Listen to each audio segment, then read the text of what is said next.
സംസ്ഥാന സർക്കാർ, ഒന്നാം പിണറായി വിജയൻ നേതൃത്വത്തിലുള്ള സർക്കാർ ശമ്പള പരിഷ്കരണ കമ്മീഷൻ നിയമിച്ചു. അത് ജീവനക്കാർക്ക് കിട്ടി.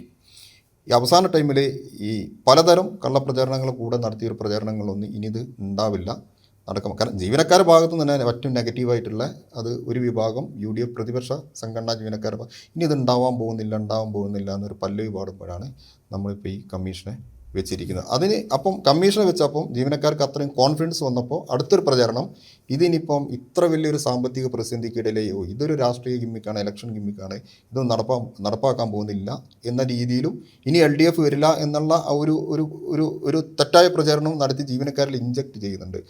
ഇതിനെ എങ്ങനെയാണ് കാണുന്നത്? യഥാർത്ഥത്തിൽ ഇപ്പോഴത്തെ സാമ്പത്തികമായ പ്രതിസന്ധി എന്നുള്ളത് വസ്തുതയാണ്. അത് ഏറ്റവും നന്നായിട്ട് അറിയുന്നവരാണ് സർവീസ് മേഖലയിൽ ജോലി ചെയ്യുന്ന ആൾ. കാരണം നിങ്ങളാണ് ഈ മേഖല കൈകാര്യം ചെയ്യുന്ന ആളുകൾ.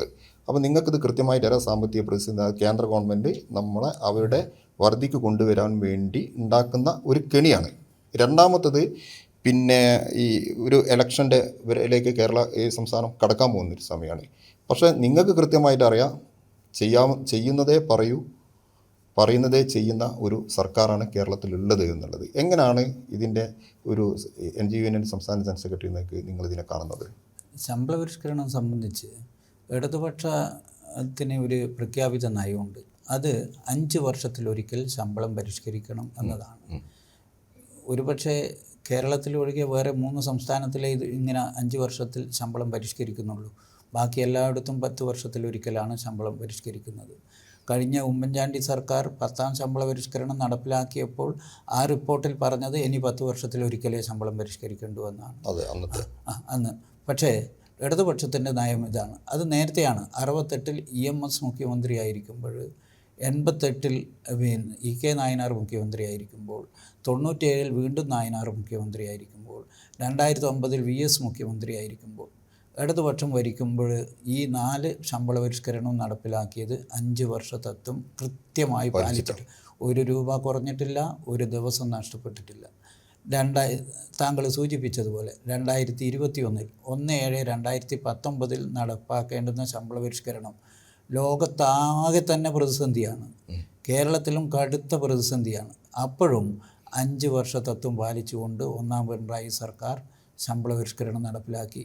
നമ്മൾ കാണേണ്ടത് ആ സമയത്ത് കേന്ദ്ര സർക്കാരും മറ്റു സംസ്ഥാനങ്ങളും ചെയ്തത് 3 ഗഡു ക്ഷാമബത്ത മരവിപ്പിക്കുകയായി. ഇത് 18%. അത് ഇന്നും കൊടുത്തില്ല. ശമ്പളം പോലും ഗഡുക്കളായിട്ട് കൊടുത്തത്. ശമ്പളം ഗഡുക്കളായി കൊടുത്തു, പിടിച്ചു വെച്ചു. 3 ഗഡു ക്ഷാമബത്ത 18%, ശമ്പളത്തിൽ 18% കുറവ് മരവിപ്പിക്കും. അത് ഇന്നേ വരെ തിരികെ കൊടുത്തിട്ടുമില്ല. അങ്ങനെയാണ് നിയന്ത്രണം ഏർപ്പെടുത്തിയത്. അപ്പോഴും 5 വർഷ തത്വം പാലിച്ച് ശമ്പള പരിഷ്കരണം. അതായത് ഞാൻ പറഞ്ഞു വരുന്നത്, ഇടതുപക്ഷം എപ്പോഴെല്ലാം അധികാരത്തിലുണ്ടായിരുന്നോ അന്നെല്ലാം ജീവനക്കാരുടെ വേതന പരിഷ്കരണം ഒരു തൊഴിലാളി വർഗ കാഴ്ചപ്പാടോടുകൂടി നടപ്പാക്കിയിരുന്നു.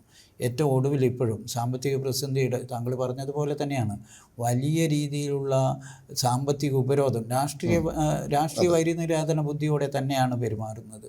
ഇപ്പോൾ ഏറ്റവും ഒടുവിൽ നമ്മളെല്ലാം കണ്ട കടമെടുക്കാൻ പോലും 5400 കോടി രൂപ കടമെടുക്കാൻ പോലും അതുപോലും അനുവദിക്കാതിരിക്കുകയാണ്. അങ്ങനെ പ്രതിസന്ധി ഉണ്ടാകുമ്പോഴും സർക്കാർ പറഞ്ഞത് എന്താ? ഇത് ഇപ്പോൾ പറഞ്ഞതൊന്നല്ല, നേരത്തെ തന്നെ 2024-ൽ തന്നെ 1/7/24-ൽ ശമ്പള പരിഷ്കരണം ഡ്യൂ ആകുമ്പോൾ തന്നെ ധനമന്ത്രി കൃത്യമായി പറഞ്ഞു, നിങ്ങളുടെ ശമ്പള പരിഷ്കരണം 5 വർഷ തത്വം അനുസരിച്ച് തന്നെ നടപ്പിലാക്കും, ഒരു തർക്കവും ഇല്ല.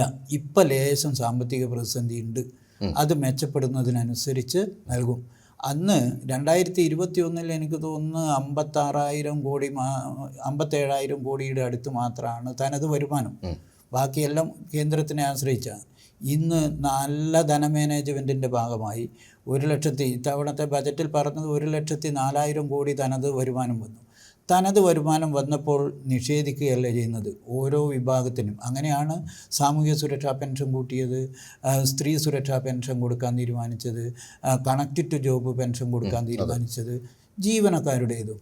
അത് സാമ്പത്തിക സ്ഥിതി മെച്ചപ്പെടുത്തുന്നതിനനുസരിച്ച് ആനുകൂല്യങ്ങളും അവകാശങ്ങളും കൃത്യമായി കൊടുക്കുക. അങ്ങനെയാണ് ക്ഷാമബത്ത കുടിശ്ശിക തീർത്ത് നൽകി. ഇപ്പം 13% ക്ഷാമബത്തയും കുടിശ്ശിക തീർത്ത് നൽകി. 2024-ൽ അന്ന് മുഖ്യമന്ത്രി പറഞ്ഞാണ്, ചട്ടം 300 പ്രകാരവും പറഞ്ഞു കൃത്യമായി. ഈ പറഞ്ഞതുപോലെ ചെയ്യാൻ പറ്റുന്നതേ പറയൂ, പറഞ്ഞതെല്ലാം ചെയ്തിട്ടുണ്ട് എന്നൊരു അനുഭവം ജീവനക്കാർക്കും. പ്രോഗ്രസ് റിപ്പോർട്ട് പോലും നമ്മൾ അടിച്ചിറക്കിയ സംസ്ഥാനം. അതെ, ജീവനക്കാരെ സംബന്ധിച്ചും ഈ കാര്യങ്ങളൊക്കെ പറഞ്ഞിരിക്കുന്ന കാര്യങ്ങളൊക്കെ നടപ്പിലാകാൻ വൈകലുണ്ടായത് സംസ്ഥാന സർക്കാർ നിഷേധിച്ചത് കൊണ്ടല്ല, കേന്ദ്ര സർക്കാർ സ്വീകരിച്ച നയത്തിൻ്റെ ഭാഗമാണ്. മലയാള മനോരമ പത്രം സൂക്ഷ്മദർശിനി വെച്ച് നോക്കിയത് ശമ്പളം എപ്പോഴാണ് മുടങ്ങുന്നതെന്ന് നോക്കിയതാണ്. ശമ്പളം മുടങ്ങും പറഞ്ഞിട്ടാണ്. ഇപ്പം ബജറ്റ് പ്രഖ്യാപിച്ചപ്പോഴും പറഞ്ഞത് എന്താ, അവർ കൊടുത്ത ഒരു തലവാചകം ഡെലുലു സുലുലു എന്ന് പറഞ്ഞ് ആക്ഷേപിക്കുകയായിരുന്നു. എന്നാൽ ഈ ക്ഷാമബത്തയൊന്നും കിട്ടില്ല, ശമ്പള പരിഷ്കരണ കമ്മീഷനൊന്നും വരില്ല എന്ന് പറഞ്ഞെടുത്തതാണ്. ഇപ്പോൾ വന്നപ്പോൾ അവർക്കത് സംബന്ധിച്ച് ഒരു പ്രതികരണവുമില്ല.